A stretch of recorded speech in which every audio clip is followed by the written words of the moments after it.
বিয়ের পর শাশুড়ির আচরণ দেখে বুঝতে পারছি না এটা আমার শাশুড়ি না সত্যেন। আমাকে ছেলের আশেপাশে দেখলে জ্বলতে শুরু করে। বিষয়টা আমি কয়েক মাস পর থেকে বুঝতে পারলাম। দেখাশোনা করে বিয়ে ঠিক হওয়ায় প্রায় 8 মাস পর আমার বিয়ে হয়। বিয়ের আগে প্রায় প্রতিদিনই শ্বশুরের সঙ্গে ফোনে কথা হতো। তখন ব্যবহার এত ভালো ছিল।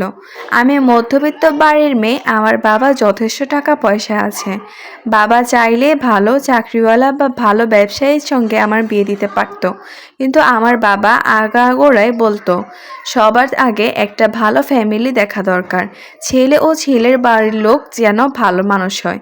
আমরা স্বামীর কোম্পানি কাজ করে, আমি বাড়ি থেকে 5 ঘন্টা দূরে কাজ। বিয়ের আগে বলেই নিয়েছিলাম যেখানে কাজ করে যতদিন না বাচ্চা হচ্ছে আমাকে নিয়ে যাবে। শ্বশুরবাড়ির এলাকাতে আমার দূরসম্পর্কের এক আত্মীয় সোর্সে পরিচয় হয়েছিল। তাদের মুখে থেকে শুনেছিলাম মানুষ খুব ভালো আর আমার দেখাশোনা করবে, এটাও বুঝতে পেরেছিলাম।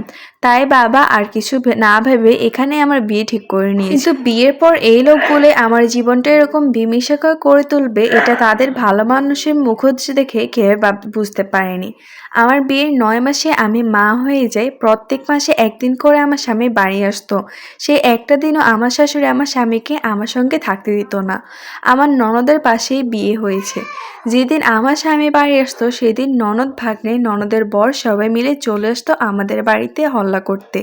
আর ননদের ছেলে আসলে সবসময় মামার সঙ্গে থাকবে। আমার স্বামীর সঙ্গে বিয়ের 1 বছরে কোনোদিনই আমার ভালো থাকা হয়ে ওঠে। আমার স্বামী যখনই আমার জন্য কিছু আনতো তার মার জন্য এইরকম একটা নিয়ে আসতো। যদিও হাতে গোনা 2-3 বার জামা কাপড় এনেছি, একবার একটা নাইটি, আরেকবার একটা শাড়ি। এমনকি আমার যা যা গয়না বাপের বাড়ি থেকে গিয়েছিল আমার শাশুড়িও তার ছেলের কাছ থেকে একই রকম সব গয়না বানিয়ে নিজের জন্য। পুজোর সময় আমি যে শাড়ি নেব আমার শাশুড়ি একই রকম শাড়ি নেবে। তারপর আমার স্বামী আমার জন্য আনলেন, শাশুড়ি ঝামেলা করবেই। মাসে একবার আমার স্বামী বাড়ি আসলে কোনো কারণে ননদরা যদি না আসে তাহলেই শুরু করতে অশান্তি। আমার স্বামী আমার সাথে একটা রাত কাটালে সকাল থেকে ওনার নাটক শুরু হয়ে যায়। মাঝরাতে হঠাৎ করে ডেকে বলবে তোমার খুব মাথা যন্ত্রণা করছে। আবার সকাল 5টা থেকে ডাকতে শুরু করবে, কি গো উঠে কাজকর্মগুলো সারো। আমার শাশুড়ি তার ছেলের সঙ্গে আমাকে দেখলেই জ্বলতে শুরু করে। একদম সতীন যেমন ব্যবহার করে আমার শাশুড়িও ঠিক সেরকম ব্যবহার করে আমার সঙ্গে। আমি মুখ বুঝে যত কষ্টই হোক শাশুড়ির কথা মতো সন্তোষ বা কাজ করি। তবু আমার শাশুড়ি আমার ওপর নানান মানসিক নির্যাতন করে। প্রত্যেকটা কাজে খুঁত ধরে, আমাকে বাড়ির বাইরে এক হাত দূরেও যেতে দেয় না। তাতেও আমার কোনো দুঃখ নেই, আমি আমার ছেলে নিয়ে ঘরের ভিতরেই থাকি। তবুও প্রত্যেকটা কথায় আমাকে অপমানজনক কথা বলে। আমার ছেলে কিছু খেতে না চাইলে সঙ্গে সঙ্গে বলবে মা যেমন না খেয়ে খেয়ে শকুন হয়েছে ছেলে আবার কেমন হবে। ঠিক এরকম ধরনের প্রত্যেকটা কথা আমাকে শুনতে হয়। বিয়ের 1.5 বছর পর আমি সহ্য করতে না পেরে বলেই ফেললাম আমি এখানে আর থাকতে পারবো না। স্বামীকে বললাম যে কয়েকদিন না আমার ছেলে স্কুলে ভর্তি হচ্ছে আমাকে তোমার সঙ্গে নিয়ে চলো। এখানে এত কথা শুনে আমি থাকতে পারছি না। কিন্তু আমার স্বামী আমাকে পরিষ্কার জানিয়ে দিল আমি মরে গেলেও তোমাকে এখান থেকে নিয়ে যাব না। যেভাবে হোক আমার মায়ের সঙ্গে মানিয়ে নিয়ে তোমাকে চলতে হবে।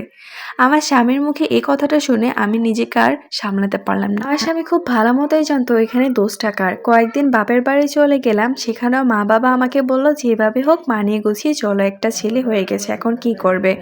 আমার শ্বশুরবাড়িতে চলে এলাম, আবারও আমার জীবনটা একই রকম। বিয়ের সবে 2 বছর। সারাদিন একা একা বাড়ির কাজকর্ম করে ছেলের সামনে আর শাশুড়ির সেই জঘন্য কথা, জঘন্য ব্যবহার প্রতি পদে পদে দিন দিন আমার শরীরও খারাপ হয়ে যাচ্ছে। এভাবে আর কয়দিন বাঁচবো জানি না। এর থেকে মুক্তির কি কোনো উপায় নেই? আমার শাশুড়ি এরূপ সতীনের মতো আচরণ কোনোদিনই কি বন্ধ হবে না? আমি এত